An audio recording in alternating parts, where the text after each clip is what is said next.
हमारे यहाँ पुलों के उद्घाटन और उनके गिरने के बीच की जो स्पीड है ना, विद्या कसम, उस स्पीड से तो हम चीन के विकास को 20 किलोमीटर पीछे छोड़ देंगे।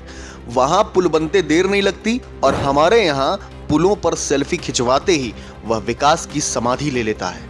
आप कह सकते हैं कि पुल कमजोर था, पर पुल हमारे नेताओं, ठेकेदारों और कलयुगी राजा रानियों के अपेक्षाकृत भ्रष्टाचार का बोझ सह नहीं पाया, इसीलिए डिप्रेशन में आत्मदाह कर लिया। क्योंकि आत्मदाह को कायरता वाला कृत्य माना गया है और कायर को कमजोर, इसीलिए पुल कमजोर था। पर क्या पुल हमेशा से कमजोर था, या विश्वगुरु और प्रगतिशील देशों के लिए कमजोर पुल एक जरूरी मानक है? आज की हमारी पड़ताल में यही टटोलने की हम कोशिश करेंगे। नमस्कार साथियों, खुरपेज पर आपका स्वागत है। इससे पहले कि हम आगे बढ़ें, आपसे निवेदन है कि आप खुरपेज को सब्सक्राइब करें, इस वीडियो को लाइक पेल के अपने सुझाव कमेंट में टिप दीजिए, और अगर आपको यह वीडियो सही लगती है तो जागरूकता के हित में इसे शेयर करें। क्यों? क्योंकि जागरूकता जरूरी है। आंखों पर करिया चश्मा और मुंह में सुर्ती दबाए 80 साल के नेकी प्रसाद दद्दा से एक दिन हमारी लोफड़ी हो गई।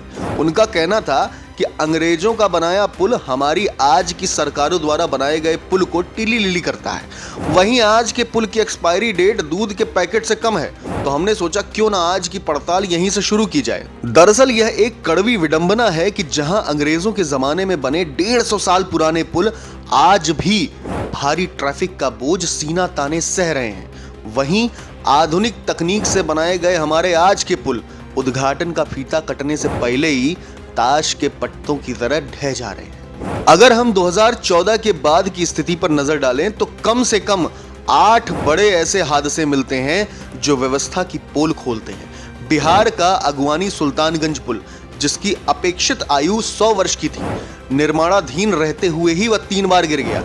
इसी तरह अररिया में बकरा नदी पर बना पुल और कोलकाता का विवेकानंद रोड फ्लाईओवर अपने 0 ईयर में ही धराशाही हो गया। गुजरात का ऐतिहासिक मोरबी ब्रिज, जो मरम्मत के बाद 15 साल और चलने की उम्मीद जगा रहा था, मात्र 4 दिनों में ही मौत का कारण बन गया। जून 2025 में पुणे का इंद्राणी नदी पुल हादसा, पुणे के कुंदमाला गांव में हुए इस हादसे ने 4 लोगों की जान ले ली और 51 लोग घायल हुए। विडंबना यह है कि सरकार ने इसे पहले ही खतरनाक घोषित किया था, फिर भी सुरक्षा के पुख्ता इंतजाम नहीं थे। सूरत का वरियाव ब्रिज, मई 2023 में 118 करोड़ की लागत से बने इस पुल में मुख्यमंत्री द्वारा उद्घाटन के मात्र 40 दिन बाद ही बड़ी दरारें आ गईं। यह नए निर्माण की गुणवत्ता का सबसे निम्न उदाहरण है। इन हादसों का सबसे चिंताजनक पहलू यह है कि ये पुल अपनी अपेक्षित आयु का 5% समय भी पूरा नहीं कर पाए, जिसे वास्तविक जीवन और डिजाइन लाइफ के बीच एक भयावह अंतर दिखाई देता है। कई मीडिया रिपोर्टों के अनुसार 2021 से 2025 के बीच भारत में पुलों की स्थिति चिंताजनक रही है। कुल 170 पुल गिरने से लगभग 202 मौतें, 441 से अधिक घायल होने के मामले सामने आए हैं। हालांकि खुरपेज इन आंकड़ों की स्पष्टता की पुष्टि नहीं करता है, यह कुछ मीडिया रिपोर्टों के दावे हैं, इसीलिए यह आंकड़े कम ज्यादा हो सकते हैं। पर इन्हीं रिपोर्टों के मुताबिक अकेले 2024 में लगभग 48 पुल ढहे। बिहार में स्थिति सबसे खराब रही, जहां केवल 2 हफ्तों के भीतर 12 से 15 पुल गिर गए, जिसके बाद 15 इंजीनियरों को निलंबित करना पड़ा। साल 2021 से 25 के बीच भी बिहार एकदम टॉप पे है, जहां पे 26 पुलों के ढहने की खबर आई।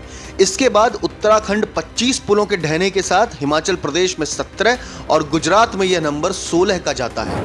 ये आंकड़े दर्शाते हैं कि पहाड़ी क्षेत्रों में प्राकृतिक आपदाएं, खराब मटेरियल क्वालिटी और मैदानी क्षेत्रों में भ्रष्टाचार व खराब सामग्री पुलों के गिरने के मुख्य कारण है।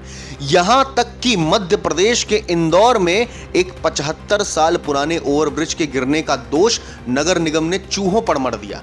नहीं, चूहे भी कई प्रकार के होते हैं, लेकिन टैक्स का पैसा कुतर जाने वालों को तो लकड़बग्गा कहना ही ठीक ही होगा। नहीं, इसके उलट अंग्रेजों के दौर में बनी विरासत आज भी इंजीनियरिंग के गोल्ड स्टैंडर्ड्स के रूप में खड़ी है। दिल्ली का 160 साल पुराना यमुना लोहा पुल और कोलकाता का 1943 में बना हावड़ा ब्रिज, इसके साथ ही 1862 में बिहार के सोन नदी पर बना भारत का सबसे पुराना पुल कोइलवर ब्रिज या अब्दुल पारी पुल, जो 160 साल से अधिक समय बीत जाने के बाद भी अपनी सेवाएं दे रहा है। इसके जीवंत उदाहरण है। उस दौर में इंजीनियरिंग ओवर इंजीनियरिंग के सिद्धांत पर काम करती थी, जहां सुरक्षा का मार्जिन जरूरत से अधिक रखा जाता था।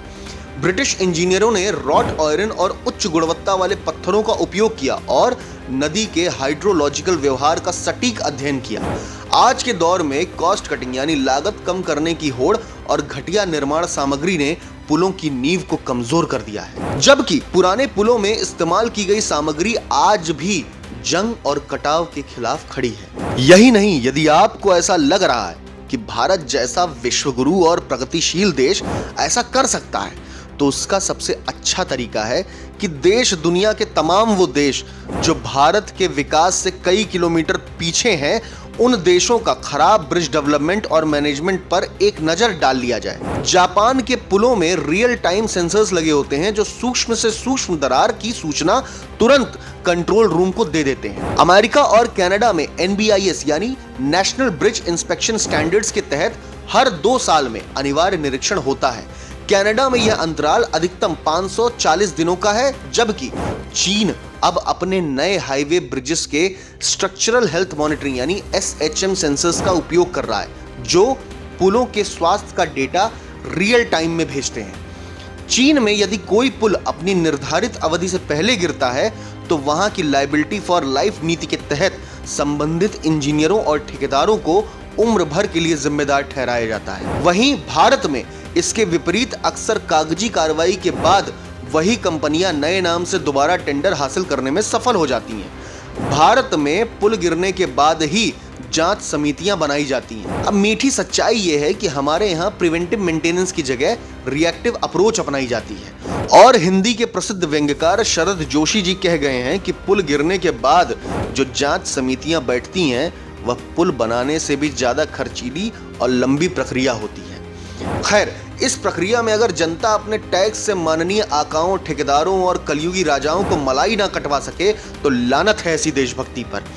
तो क्या हुआ कि तमाम सरकारी लापरवाहियों जैसे पुल का गिरना, सड़कों पर गड्ढे होना, समय पर स्वास्थ्य सुविधाओं का ना मिलना और इनसे होने वाली मौतों का आंकड़ा किसी भी आतंकवादी घटनाओं में हुई मौतों के आंकड़ों से कई अधिक है। अब अगर इस देश की जनता अपने इन महान जननायकों की लापरवाही से जान भी नहीं दे सकती, तो लानत है ऐसी देशभक्ति पर। आपके क्या विचार हैं? कमेंट सेक्शन में जरूर लिखिए। आपका खुरपेंच।